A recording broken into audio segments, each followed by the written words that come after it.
Hello and welcome to a new Vanguard Zero video. So, ignore the fact that I said I was not going to go under 300 gems. I ended up going under 300 gems. Whoops. Yet, if you missed, yesterday I did a pack opening video where I opened a bunch of the Neo Nectar packs, so go and watch that first if you want to. If you don't, that's fine. Today we are going to be taking a look at the deck I've managed to build since then, and the kind of strategy you want to be using with Neo Nectar right now. So we're just gonna kind of take a look at it. So funnily enough, usually with the event clans, there's only one kind of deck you can build. Because the events only give you just enough cards to kind of put together one very specific deck. Like, every Grand Blue deck is basically going to be the same. Every Spike Bros deck is basically going to be the same. Neo Nectar is the only one that gives you some options. Not many, not as many options as the non-event clans, but definitely some options. And I'm going to walk you through some of them. So the first thing is, a lot of people seem to be arguing over which the best starter Vanguard is. It's P-Knight. In my opinion, it's P-Knight. Because the big problem with Shield Seed Squire is that when this unit's attack hits a Vanguard, you can use it to call a grade 1 unit, this one here. And the problem with that is it's your starter Vanguard. Why are you going to attack with it? Like, yes, there is a combo that allows you to attack with it. Basically, what you want to do is you ride the grade 1 on top of it, and then you use it as a forerunner and move it to the side to a front rear guard, and then boost it. Because realistically, you're going to need to boost it, and maybe even hope you get a trigger with the Vanguard that you can put on top of it too. And then you can call out a grade 1 unit. It doesn't seem worth it, whereas P-Knight is amazing for a reason we'll get into in a sec. Mainly, he allows you to put 2 cards from your drop zone to the bottom of your deck. Now, why is this good? Because Neo Nectar has the best heal trigger in the game. Basically, a lot of, the goal with a heal trigger is a lot of decks allow you to set a card as a heal trigger and then put them back in your deck. Like, Gancelot is a pretty basic example of this. Gancelot allows you to put him from your hand into your deck and swap him out for a Blaster Blade, right? Well, if you have him as a heal trigger, then basically if you keep drawing him, you can keep putting him back in your deck again so you're more likely to get him as a heal trigger, basically, right? Fairly simple example of that. Well, Neo Nectar has a really, really good one called Gene, right? And Gene allows you to, once you've attacked the Vanguard with him, you can put him into your deck to call 2 grade 2 versions of him. That's sick, because not only are you getting the defensive intercepts, which is great because Neo Nectar is a fairly defensive deck, but if he's a heal trigger, you're putting him back in your deck. Now, the cool thing with P-Knight is, well, you can put him from your drop zone back into your deck again. Basically, infinite heal triggers. You are basically almost guaranteeing that you'll actually be able to pull heal triggers when you need them. Now, the biggest problem with my deck, personally right now, is that I only have 2 of them. I'm very close to finishing this deck as a whole. I've got almost every single Neo Nectar card. The only real ones I'm missing are 2 more copies of Gene. That's basically it. So when you take a look at my deck, basically just bear in mind that I'm wanting to switch out Exploding Tomato and 1 copy of Laurel with 2 copies of Gene, basically. And that's basically it. Maybe Behemoth, I don't know, we'll see. I don't know whether I like Laurel or Behemoth more. They're alright. Okay, so that brings us to the next thing everyone seems to argue about, and that's the triggers. I've seen 2 very strong opinions on each side. One opinion is, you need the draw triggers, because you need to make sure you draw Maiden of Trailing Rose, because she has a Persona Blast, and so you need to have as many copies of her in your hand as possible so you can actually successfully use that Persona Blast. And that's a good point. But also, Neo Nectar is actually already a pretty decent clan in terms of draw power and just getting units out on the field because of Jean. And so, if anything, you actually kind of want to be making up for its lack of power by using stands. And that's the big argument I've seen. I've tried both are fine. You know, I've been using stand triggers, and yes, stand triggers are still very situational, but whenever I do get a successful stand trigger, it wins the game for me, right? And I haven't really ran into many opportunities where I'm like, oh god, I wish I had more cards in my hand. Because Neo Nectar are actually fairly good at cycling through cards a fast enough rate that you don't really find yourself with like 0 cards in your hand unless it's like the final turn of the game. Speaking of that, you've got cards like Lady of the Sunlight Forest, which allows you to draw a card. She's an amazing grade 1 Vanguard, because basically what you can do is usually you're only going to get 1 attack through on your first turn, unless if you're really lucky you can get 2 attacks through. So a really good strategy to do is send her out as your starter Vanguard, use her effect to rest her to draw a card, and then actually attack with Blade Seed Squire. This is basically your bread and butter here. Basically, if you can get him out on your first turn and successfully attack with him, then he allows you to call a grade 2 Jean rested to your field. Now, why is this good? This is good because it gives you an immediate intercept, especially if your first turn is on the second turn, right? So your opponent goes first, then you go, you're allowed to attack on your very first turn, and so you immediately get an intercept, just straight off the gate. Neo Nectar is a very defensive clan, and this is a really good way of getting that defense, right? And also, if you're running stand triggers, then hey, maybe you can stand and back up again. What? I didn't say anything.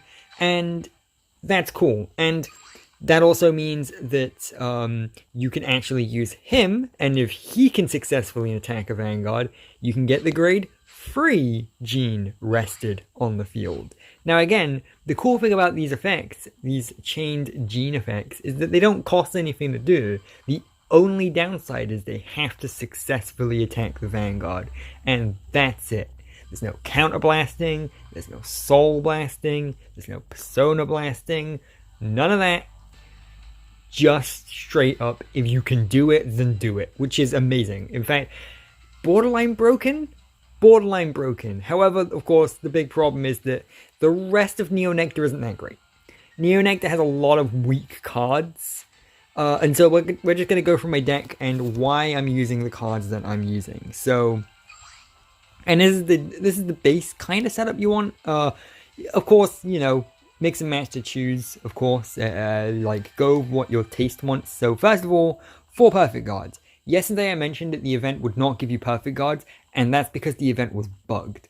There was a mission in the event that was bugged that didn't give you the ability to earn the perfect guards. That has now been fixed, so you do not actually have to pull perfect guards and packs anymore. You can just get them from the event missions. So that has been fixed, which I'm glad about, but also kind of bitter about, because I did manage to pull all 4 copies of the perfect guards. So that's kind of wasted. Of course, I did get some crafting materials out of that, but still, like... but whatever. I've got 4 perfect guards either way, so that's useful. You want 4 copies of Blade Seed Squire because, 1, he's a pretty good unit to boost with. 7,000 is alright for a grade 1, but also, again, his effect allows you to get grade 2 Jean out, which is great because then you get that immediate intercept. And again, with a clan as defensive as Neo Nectar, you want to have as many intercepts as possible, and this allows you to do so.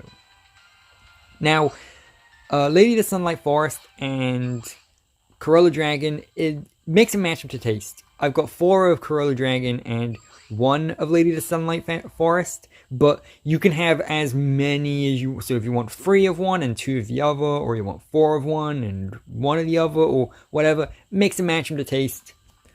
I don't really need the draw power, really, so I just have 1 of her and 4 of Corolla Dragon. But again, mix and match to taste. It's fine whichever you go for, as long as you have 5 of those 2, right? want 4 copies of Gene, because we've already been through it. You know, he's your massive defensive unit. He allows you to, well, get out your grade 3 Gene, which is great, because grade 3 Gene is great. And also, he's going to be doing most of your intercepting, if not pretty much all of it. He is going to defend you. It's pretty fitting that he seems to be holding a shield in his image there. So, Maiden of Rainbow Wood is the reason I'm not so worried about draw power, because she is your draw power. If her attack hits, you can counterblast you to draw a card. Now, this may seem expensive, you know, counterblasting 2 to draw 1 card, that's not great, but there's not that many other cards in the deck that use counterblasting. There's like 1 other one, 2 other ones really, but that's it, and they don't use much of a counterblast.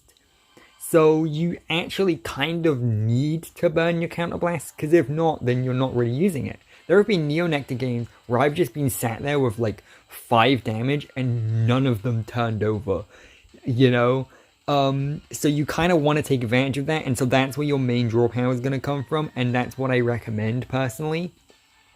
I feel like you should use her for your draws, because that's a good way of using up your excess counterblast. There's nothing in this deck for like Mega Blasts or anything like that, so or Limit Breaks or anything like that, so you don't need to worry about wasting them, so that's good. This card is Transriser. You know what the deal with Transriser is. If you put them on the field, then you could potentially call another card from your deck. It's a luck-based card, but when that luck works out, it works out well. Preferably, when you call them out, you want to be getting a grade 1 unit to fill up your bank row. Then there's your vanilla 10k. He's your vanilla 10k, basically. Not much else to be said. He's just there to fill out the rest of the grade 2s. You can put Pineapple in there. Hey Yo Pineapple. He's alright. He's high risk, high reward. I don't really think it's worth it. I mean, first of all, I like him. Look at him. He's a pineapple. He's cool. But basically his whole deal is that he has 8k power, but if you have 4 or more rare guards, he gets a plus 3000. So basically, if you have a lot of rare guards, which if you're playing Neo Nectar, you kind of want to have a lot of rare guards, then he is more powerful than Iris Knight, but only by 1k. And if you don't have that many, he only has 8,000. So I don't really think it's worth it personally. I think Iris Knight's a little better. But again, if you want to really rush and go on the big offensive, Hey Yo Pineapple is an option. And the reason I love Cardfight Vanguard is because I just said the words, Hey Yo Pineapple is an option, and actually meant it. Oh boy. So here's Maiden of Trailing Rose. You're going to need as many of her as possible. Not just because she's your main grade 3, not just because she's a big triple rare, and not just because she has 11k power, but because she has a Persona Blast. And you know the deal with this. If you want to use a Persona Blast, you need at least 2 copies of her in your hand. One to send out on the Vanguard, and the other one to keep in your hand so that you can actually Persona Blast. And so you need 4 copies, because statistically the chances of being able to pull that off with any less than 4 copies is unlikely at best.